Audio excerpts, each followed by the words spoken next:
Minos is a ruler whose name has become a symbol of wisdom and justice in history textbooks. But what if behind this facade lies a dark secret, a deal with a monster, covered up by lies? The legendary king of Crete has long been portrayed as an ideal monarch, but archaeological finds paint a different picture. Today, we will delve into the world of Minoan civilization to reveal how real events could have given rise to myths of bloody deals and deception. Subscribe to the channel, give us a like, and let's get started. To understand where the myth of Minos comes from, we need to delve into a world that existed long before classical Greece. On the island of Crete, washed by the warm waters of the Mediterranean Sea, one of the most mysterious cultures of antiquity flourished from around 2600 to 1000 BC. We call it Minoan, and this very name hides the first illusion. The term was introduced by British archaeologist Sir Arthur Evans in the early 20th century, who, having excavated the Palace of Knossos, was so blinded by the myth of King Minos that he gave his name to an entire civilization. Imagine a young man standing on the deck of a merchant ship slowly entering the Cretan harbor. He has sailed from the mainland, from the harsh and dusty lands where life is simple and ascetic. And here the air is saturated with the scent of cypress trees and sea salt. Cities with multi-story buildings spread out on the hills, their walls decorated with bright frescoes depicting dolphins dancing in azure waves and graceful young men leaping over raging bulls. People are dressed in bright fabrics, their movements smooth and confident. This is a world of abundance, art, and incomprehensible, almost divine harmony. The power that created such splendor seems absolute and unshakable to him. The Minoans were not just builders and artists. They created a complex social structure, developed trade that spanned the entire eastern Mediterranean, and had their own unique writing system. This is the so-called Linear A. And here we encounter our second disappointment. It has still not been deciphered. Tens of thousands of clay tablets covered with elegant symbols remain silent. We see lists of goods and financial reports, but we find no laws, no poems, no royal chronicles, and of course, not a single mention of the name Minos. A historical figure with that name may never have existed. The image of the wise king may have been a collective one, reflecting the memory of an entire dynasty of powerful rulers. Or it may have been completely invented by the Achaeans who came to Crete later and tried to comprehend the greatness of their predecessors. The lack of direct evidence is fertile ground on which the myth of a just ruler could grow and flourish, concealing the true nature of Minoan power. The center of this civilization was Knossos. What Arthur Evans unearthed from under centuries of earth amazed the world. It was not just a palace, but an entire city under one roof, covering an area of about 20,000 square meters, the equivalent of almost 3 football fields. Hundreds of rooms, halls, corridors, staircases, and light wells arranged on several levels with no apparent symmetry. The complex, which had grown and been rebuilt over the centuries, had become an architectural nightmare for anyone unfamiliar with its layout. A stranger entering the inner chambers of Knossos for the first time would feel disoriented. He walked down a wide corridor with walls painted with scenes of processions, turned into a narrow passage, descended a staircase into a dimly lit room where giant clay pithos vessels containing grain and oil were stored, and then, climbing upstairs, suddenly found himself in a sun-drenched courtyard. The path that seemed logical led to a dead end. The doors opened onto new suites of rooms, not outside. The air was thick and cool, the silence broken only by distant voices and the echo of his own footsteps. The palace was not just impressive, it was overwhelming, demonstrating to the visitor his insignificance in the face of the power hidden within these walls. It was this intricate structure that gave rise to the most famous myth associated with Crete, the legend of the labyrinth, built by Daedalus for the monstrous Minotaur. The Greeks, who came to Crete after the decline of the Minoan civilization, could not find a rational explanation for such complex architecture. In their minds, it became a trap, a deadly labyrinth. But what if its purpose was different? Modern researchers believe that the complexity of the palace was not a mistake, but a brilliant management tool. It served to separate the flow of people. Nobles, priests, craftsmen, servants, petitioners. Each had their own route and their own area of access. The complexity was a form of control, a demonstration that only the king and his entourage held all the keys and knew all the secret passages. Thus, the palace was not a prison for a monster, but a giant stage on which the spectacle of absolute power was played out. And Minos' lie was that he made the whole world believe that this architectural chaos served to contain evil, when in fact it was the foundation of his own power. What appeared to be the abode of a monster was in fact the heart of a complex bureaucratic and religious machine. And perhaps the true monster was not the bull-headed monster, but the very system of power personified by its so-called wise ruler. The true monster that dwelled in Knossos was not made of flesh and blood, but of stone, wood, and human fear. It was ideological, and its chief priest, its supreme guardian, was the one we call Minos. His power was not based on swords. The Minoans, by all accounts, were a remarkably peaceful people. Their cities did not have the powerful defensive walls so characteristic of other Bronze Age civilizations. No, his power grew out of ritual, out of a monopoly on communication with the gods, out of control over the main symbol of life and destructive force, the bull. The cult of the bull permeated Minoan society. It was not just one of many totems. The bull was the embodiment of natural power, unbridled fertility, and, most importantly for a seismically active region, the chthonic force that shook the earth. Poseidon, whom the Greeks would later make the god of the seas, was originally Anasigaios, the earth shaker, and the bull was his sacred animal. To control the bull was to symbolically control the earth itself, to negotiate with forces capable of wiping cities and fields off the face of the earth in an instant. And the Minoans turned this control into a lofty, deadly art, talkataxia, or bull games. Imagine the central courtyard of the Palace of Knossos, paved with smooth slabs and surrounded by stands where the Cretan nobility sits, trembling with excitement and horror. In the center of the arena is not a man, but a huge wild bull, a tur, whose ancestors were much larger and fiercer than modern breeds. Its muscular body glows with heat. Clouds of steam escape from its nostrils, and its long, dagger-sharp horns are ready to pierce anything in their path. And now, young men and women enter the arena, almost naked, their trained bodies glistening with olive oil. These are not rough gladiators. They are acrobats, dancers of death. Their task is not to kill the bull, but to merge with its fury, to subdue it with their agility. One of them, waiting for the moment when the bull rushes straight at him, does not jump aside, but does the unthinkable. He grabs the bull by the horns, and at the moment when the animal raises its head to throw him into the air, the acrobat pushes off, performs a somersault over its back, and lands on his feet behind the beast. We are accustomed to perceiving this spectacle, captured in famous frescoes, as a sport, but it was a religion. Each successful jump was an act of divine harmony, a victory of order over chaos. And what happened to those who made a mistake? Whose hand slipped off the horns? Whose body did not have time to regroup for the jump? The frescoes are silent on this. They show only triumph. But it is impossible to imagine that there were no casualties in such a risky act. And here the myth of the Minotaur devouring young men and women begins to take on sinister, very real contours. These acrobats, the taurophagi, may well have been not volunteers, but part of the very tribute that, according to legend, Athens paid to Crete.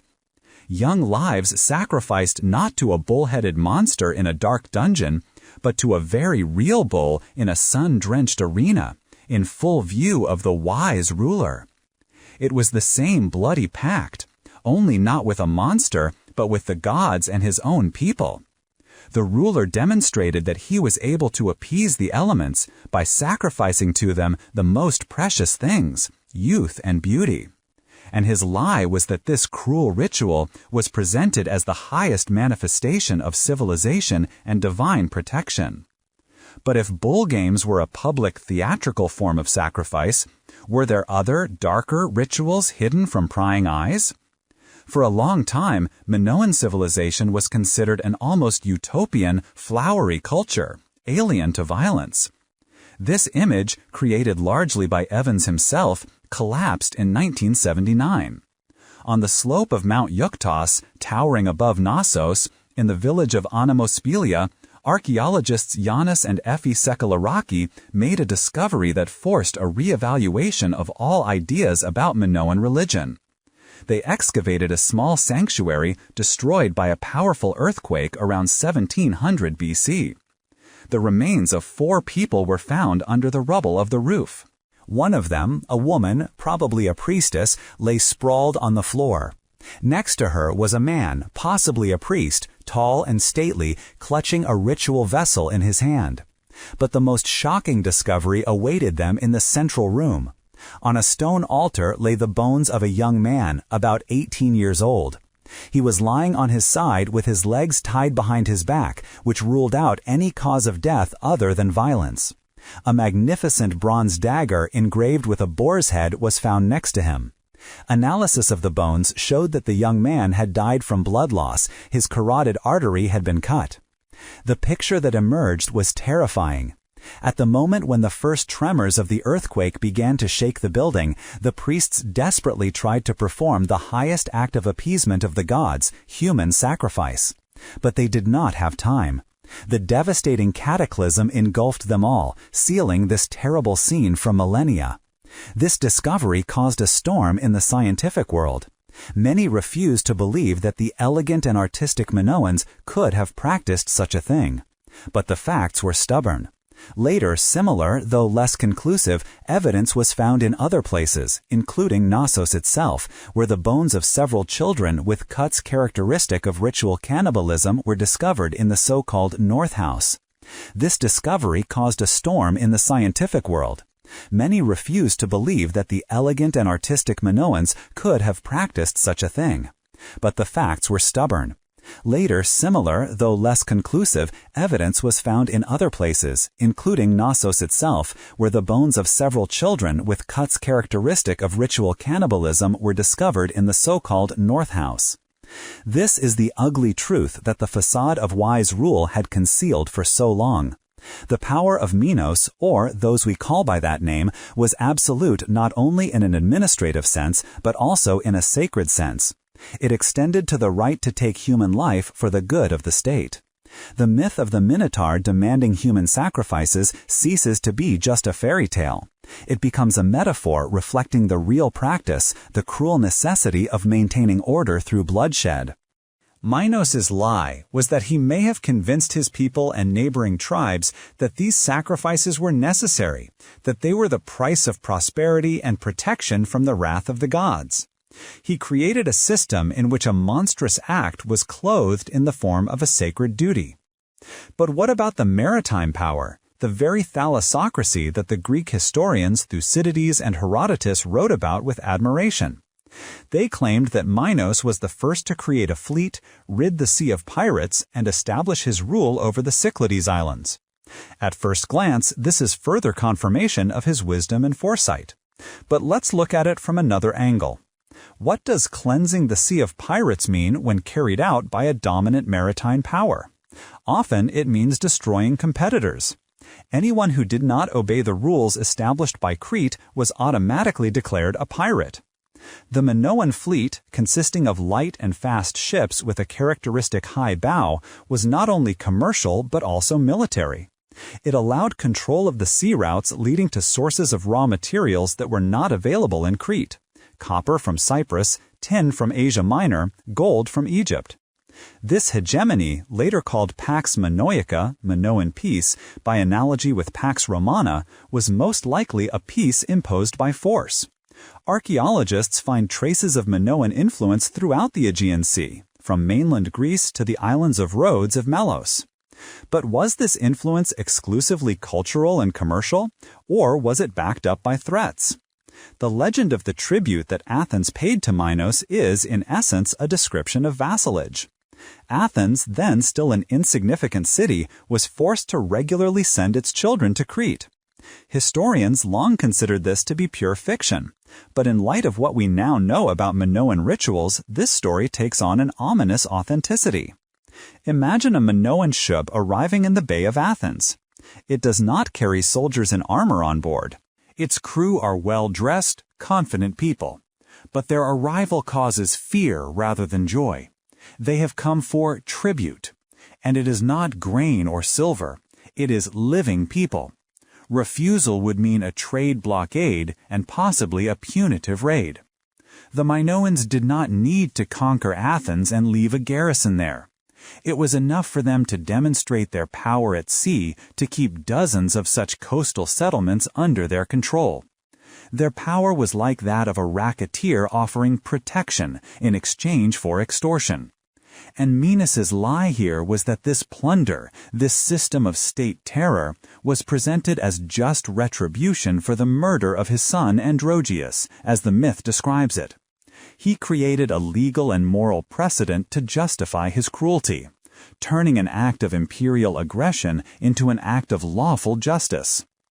But perhaps the most profound and sophisticated lie associated with the image of Minos concerns not so much his actions as the very structure of Minoan society. When we look at Minoan art, one detail strikes us. Women occupy a central place in it. Majestic figures of goddesses with snakes in their hands, priestesses leading religious ceremonies, noble ladies in elaborate dresses with bare breasts watching the games. Men are most often depicted as participants in rituals, acrobats, warriors, or servants.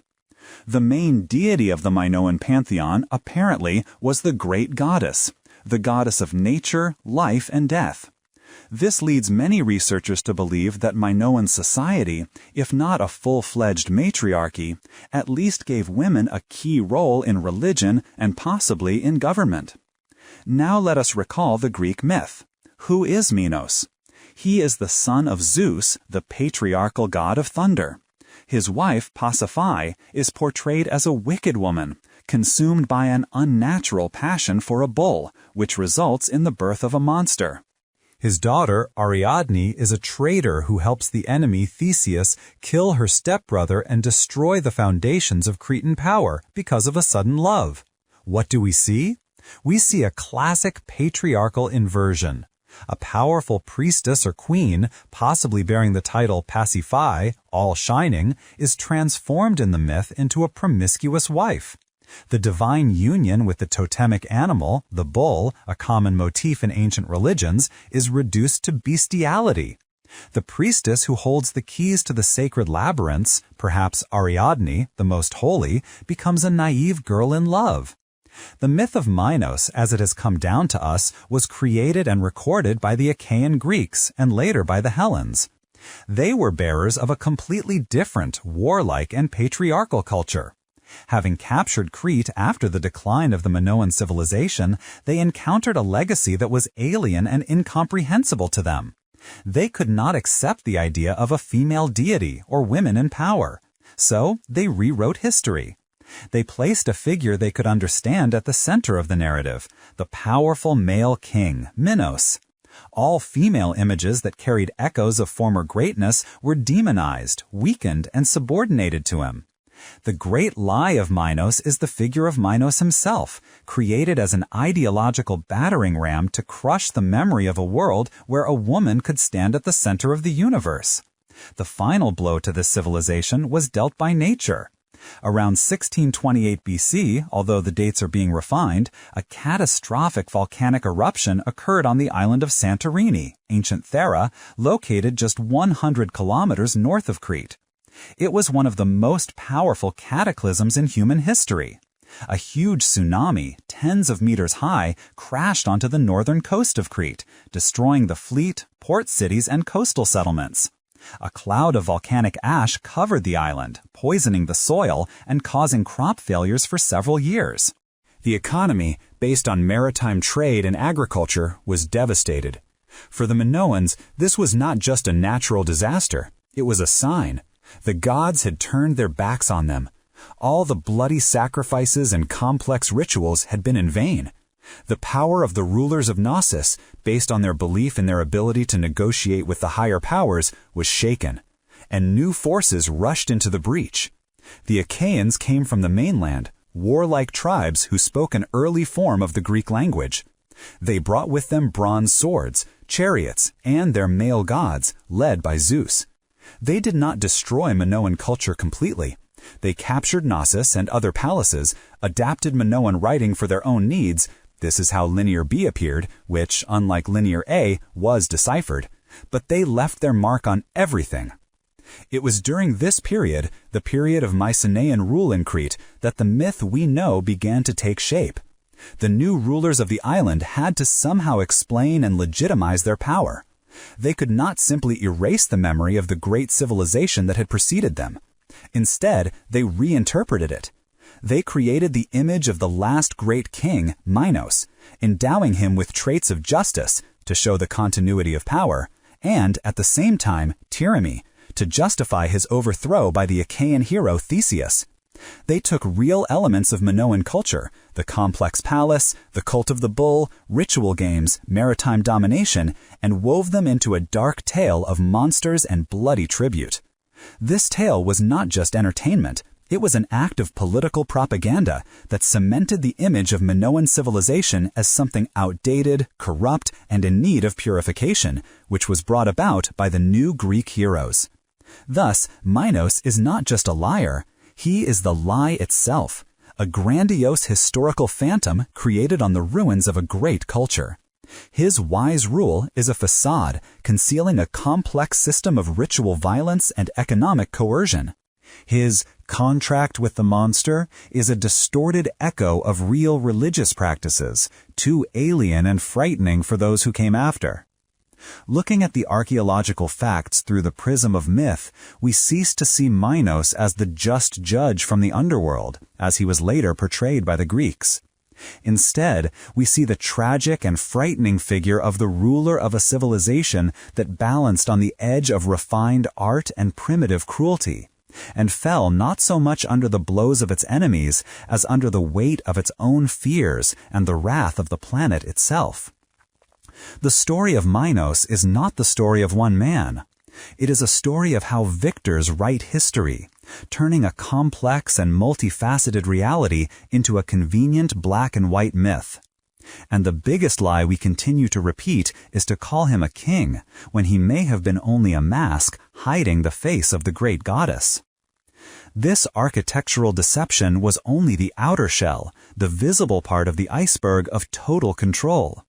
The true source of power of the ruler, whom we conventionally call Minos, lay deeper, in the very bowels of the island, in sacred caves such as Dictaean or Edion, where, according to later Greek myths, Zeus himself was nursed.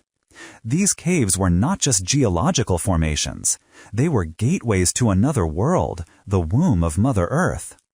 It was there, into the ringing silence and eternal darkness, broken only by the light of torches, that the ruler descended to consult with the gods. This ritual, which the Greeks later interpreted as Minos communicating with his father Zeus every 9 years, was in fact a powerful political theater.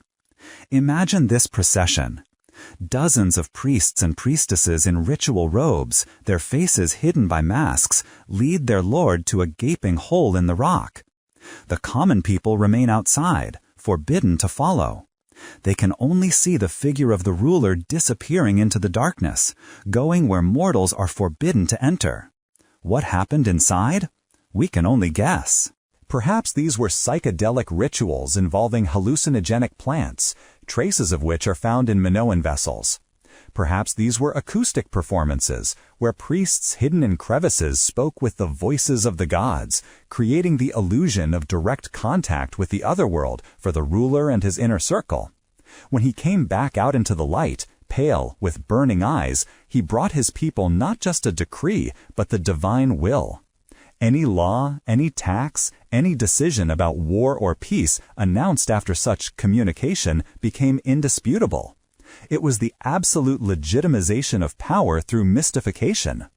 Minos' lie was not that he hid the monster. The lie was that he himself created the gods whose voices he spoke, and made everyone believe that he was only their humble conduit. This sacred power was backed up by iron-fisted economic control. The giant pithos jars found in the cellars of Knossos could hold up to 78,000 liters of olive oil or wine. These were not just warehouses, they were banks. All agricultural produce from the surrounding lands flowed into the palace, was recorded by scribes on clay tablets, and then redistributed. Craftsmen, builders, warriors, and even the priests themselves received their rations from the palace storerooms. This system created total dependence. You couldn't be an independent farmer selling your harvest at the market. You were a cog in a huge machine controlled from the palace. And here's what's striking. With all this concentration of power, we don't find what is the main feature of monarchy in other cultures: monumental images of the monarch himself. There are no giant statues like those of the Egyptian pharaohs, no steles glorifying military victories like those of the Assyrian kings. Even the so-called prince with lilies from the frescoes at Knossos is not a portrait of a specific person, but rather an idealized image of a priest-king, an impersonal symbol of a function. This suggests an even more subtle lie. Perhaps power in Crete was not so much personal as corporate. It was not Minos who ruled, but a caste of priests and bureaucrats hiding behind an impersonal title or a sacred figure. The lack of individualization of the ruler made the system even more stable. It was impossible to rebel against a specific tyrant king, because the tyrant was the system itself, faceless and supposedly divine. The Greeks, with their cult of heroes and personalities, could not understand this, and so they created the figure of Minos to project both the greatness and the vices of this civilization they did not understand. They gave a name to the faceless system, and that name became synonymous with both wisdom and falsehood. Our understanding of the blood covenant is also expanding. It was not limited to just a bull. Take a look at the famous statuettes of the goddess with snakes.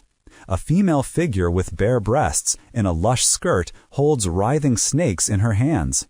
The snake is the oldest chthonic symbol, a creature associated with the earth, the underworld, death, and rebirth through shedding its skin. It was the second hypostasis of the Cretan religion, no less important than the bull. If the bull represented a fierce, visible, earth-shaking force, then the snake represented the quiet, hidden, fertile, and at the same time deadly poisonous power of the earth. A treaty had to be concluded with it as well, and this treaty most likely also required blood. Perhaps it was this cult that was associated with the evidence of ritual cannibalism. In some archaic cultures, eating the flesh of an enemy or even a member of one's own tribe was considered a way to take on their strength. It is possible that in the darkest times, during famine or epidemics, the Minoans resorted to the most terrible rituals to appease their great goddess. And this practice, hidden deep under the veil of official religion, became another source for Greek myths about monsters devouring people. The very aesthetics of Minoan art, its famous cheerfulness, can be seen as part of this great lie. We see scenes of celebrations, dolphins playing in the waves, graceful women chatting on balconies. It is a world devoid of suffering and fear. But now we know that this is not the case. It was a civilization that lived in constant fear of earthquakes. It was a culture that practiced human sacrifice. It was a state that kept its own people and foreigners in submission through economic and religious dependence. So what is this art? It is a facade. It is a carefully constructed image of an ideal world, state propaganda designed to convince both its citizens and foreigners that divine harmony had been achieved in Crete. The more frightening the reality, the brighter and more serene the frescoes on the palace walls had to be. It was a lie told not with words, but with paints and lines. A lie so convincing that it misled even the first archaeologists, creating a myth of a peaceful and carefree flower civilization. And when this system collapsed, the lie did not die with it. It merely transformed. The Greeks who came to Crete needed Minos. He became a universal explanation for them. Why is the palace so confusing? Because Minos built the labyrinth. Why were the Cretans so powerful at sea? Because Minos created a fleet. Why did this civilization perish? Because Minos angered the gods with his pride and cruelty. He became a point of reference, a legendary past against which their own Greek history unfolded. The hero Theseus could not have accomplished his feat if it had not been for the tyrant Minos and his monster. Athens could not have established itself as a new center of power without overthrowing the hegemony of the old Cretan center. The most striking thing is that this propaganda construct proved to be incredibly resilient. Even the greatest minds of classical Greece fell under its spell. In his dialogues Minos and the Laws, Plato refers to Minos as the greatest lawgiver, who received his laws directly from Zeus. For him, Minos is the ideal ruler, a role model. Thus, a figure created to justify the overthrow of Cretan power became the foundation of Greek political philosophy. The lie, passing through the centuries, was polished and turned into an indisputable truth. Until the 20th century, historians, following Plato and Thucydides, spoke of the wise rule of Minos without noticing the glaring contradictions.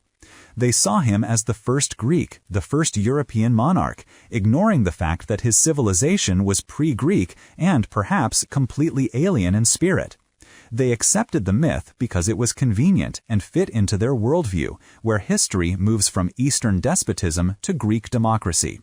And only when archaeologists' shovels uncovered the real Crete, with its goddesses, bulls, absence of kings on frescoes, and bones of sacrificed youths, did the great lie of Minos begin to crack, revealing an abyss of a completely different, much more complex and terrifying reality. The true key to understanding this power was not the throne or the crown, which, incidentally, we do not find in Minoan art, but another far more sinister symbol, the labrys, a double-edged axe. This symbol is ubiquitous. It was carved on the stone blocks of the palace, depicted on ceramics, and cast in bronze in the form of votive offerings. The word labyrinth itself may derive from labrys antos, house of the double axe. It was not just a tool or a weapon. It was a sacred marker, a seal of power. Power that did not need a portrait of the ruler, because its symbol was an object designed to divide, to cut flesh. The sacrificial axe was the alpha and omega of the Minoan world order. It symbolized the ruler's ability not only to build and create, but also to destroy, to sacrifice, to decide destinies.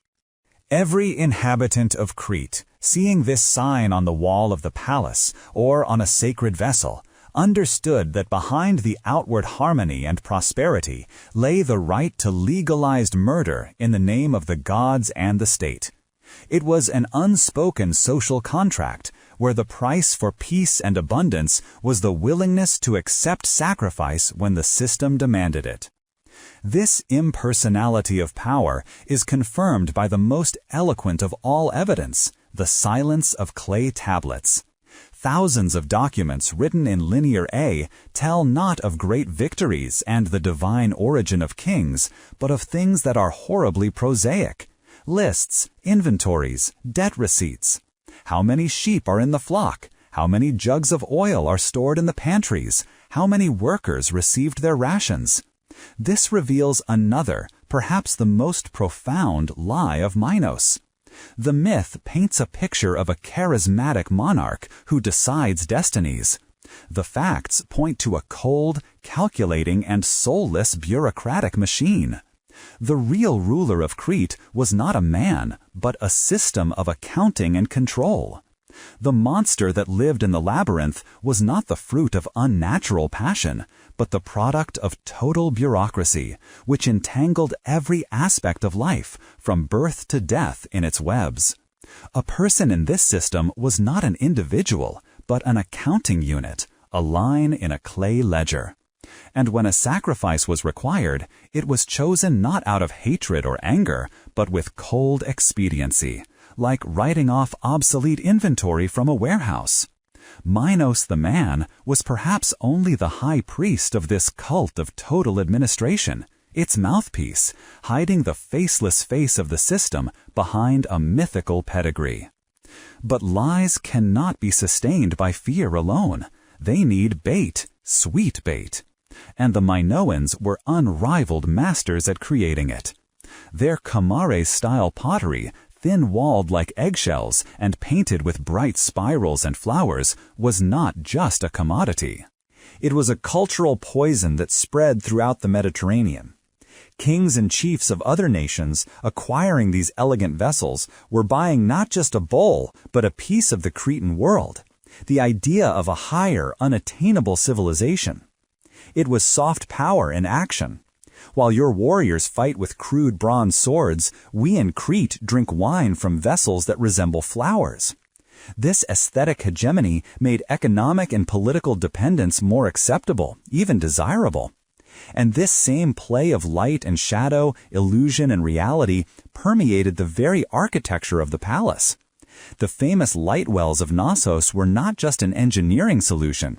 They were an instrument of sacred drama. Imagine a ruler or high priestess appearing before petitioners not from a door, but descending a staircase flooded with a sudden beam of light piercing the multi-story darkness. It was the appearance of a deity from nowhere.